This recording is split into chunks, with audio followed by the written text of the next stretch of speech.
What's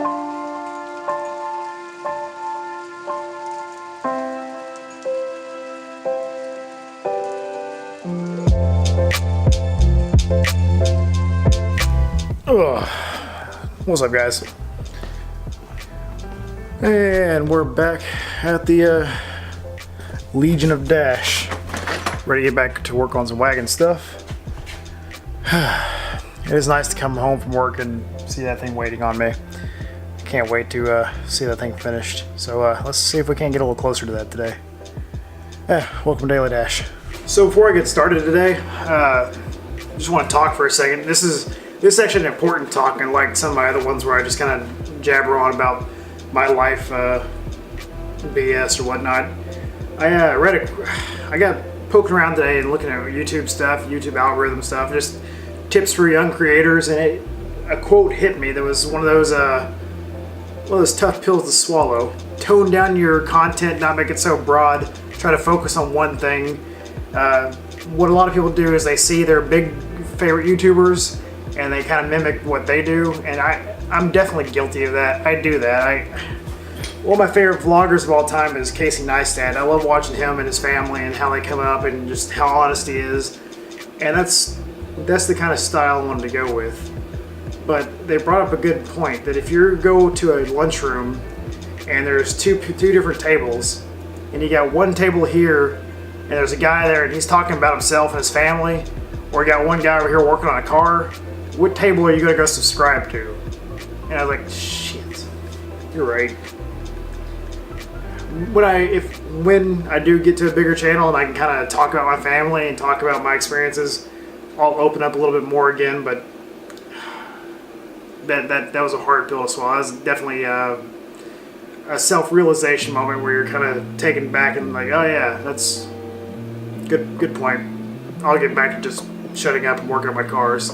Not to go on jabbering about that, but that one, I get it. That's true. I need to just shut up and work on cars. So what I want to start doing is I'm going to kind of refocus the channel a little bit. And I'm going to go to 85% wagon and then 15% Fiesta and racing. This is what I'm going to stick to. This is what I know. I'm an old school Honda guy.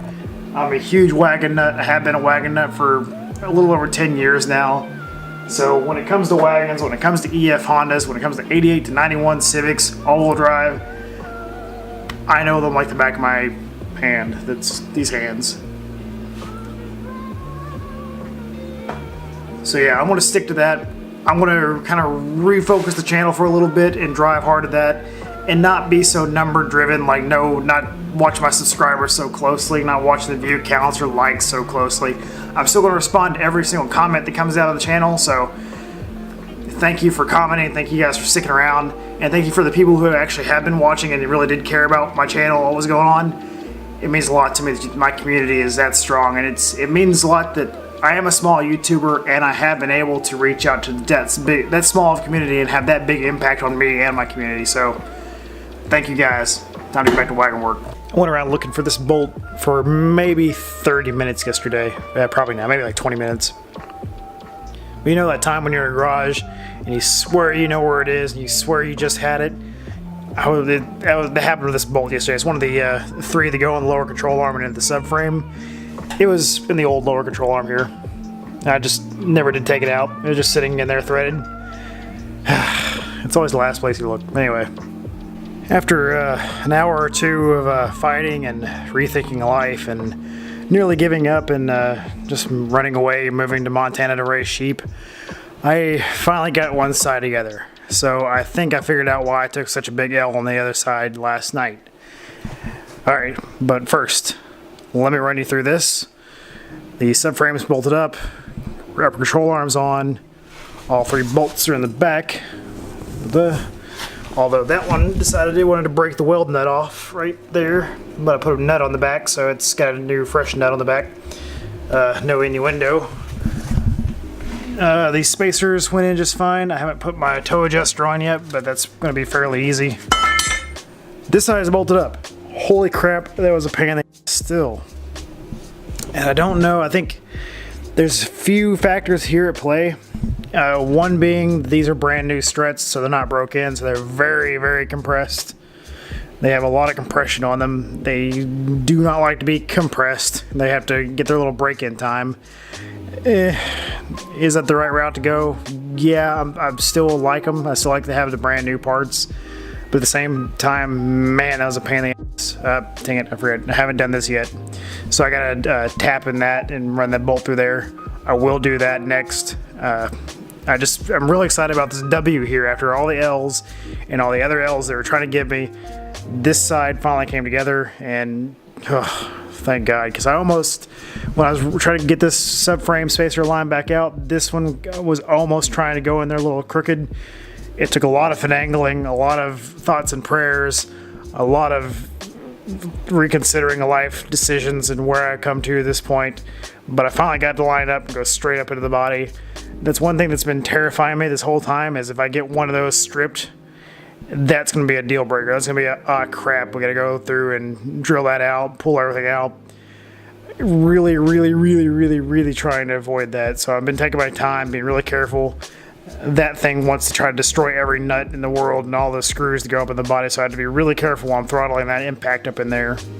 And I also advise you, if you're using impact tools, be careful. This is dangerous. This is going up in the body. Those are, you can fix them, but man, it is not easy.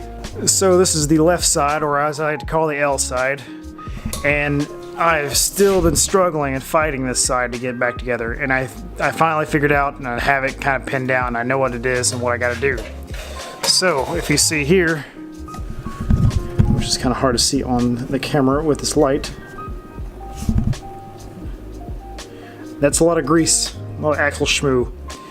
That axle has come out of the cup a little bit in there, so I'm having about, you can see that grease mark is probably about, give or take, quarter to half an inch, and that's exactly how close I am to get it. Well, never mind, I got that bolted up, but that's about how far. I mean, that's way too tight to get over there, and I've tried to manipulate it and fighting it, and I've got this subframe actually dropped on this side still, which I actually need to go loosen the other side when I put that one back up so it lines up nicely. But man alive, this side has been fighting me. So again, I'm going to take an L on this side, because in order to get this straightened out, now I have to pull that axle and reseat it back in the cup. And the reason that happened, and what I advise you not to do, is I took these out. I basically dropped everything off this swing arm, and the only thing holding it to the freaking car was the axle, and I wasn't thinking about supporting it, and when it dropped, it must have pulled it out of the cup. Now I've done that before, the Element, and it wasn't a big deal. It was pretty easy to get back in the cup. But I've been trying to fight this one, trying to knock it back in the cup, and it just, with all this compression and all the angles and everything, I just cannot get that axle to get back in that cup. So, tomorrow's episode, I am going to take this side back apart. And I'm going to go ahead and pull the axle out of there, get the cup reset, and bolt it all back up together. So I may go ahead and start taking that apart right now, just so I can get ahead of the game. That way when I come here tomorrow, I just pull it all out and get back at it. So with last night's L and tonight's win, I know what I gotta do, I know where I'm at. It's just the time constraints of working all day long and then coming home and trying to bust out some stuff in the shop before I have to get up and get back to normal grind. It's a little bit to get used to, because I'm working in a short time frame. I don't have time to space things out. And then when I do realize I'm at a crossroads and I have something big to take apart, there's just no way to do it and get to bed at a decent hour and actually have a good night's sleep before I have to go back to work. One thing I did look at today was possibly going up in a tire size. I've got all this new room. So the measurement is 27.2 inches tall. The next size up is a 28-ish, 28 and a half. But it's quite a bit wider too, so I don't know. Who knows? If I go wider, I'm gonna have to run probably a little bigger spacer, which I probably need a bigger wheel spacer anyway with the new lift. I don't know, we'll see. I got some ideas. There's also a 29 that I was looking at in a Super Swamper. They make a 29 by 8.5 on a 15, which would be freaking awesome. I love Super Swampers. I'm a big fan of old school rock and mud terrain, like Super Swampers, Baja Claws, Boggers.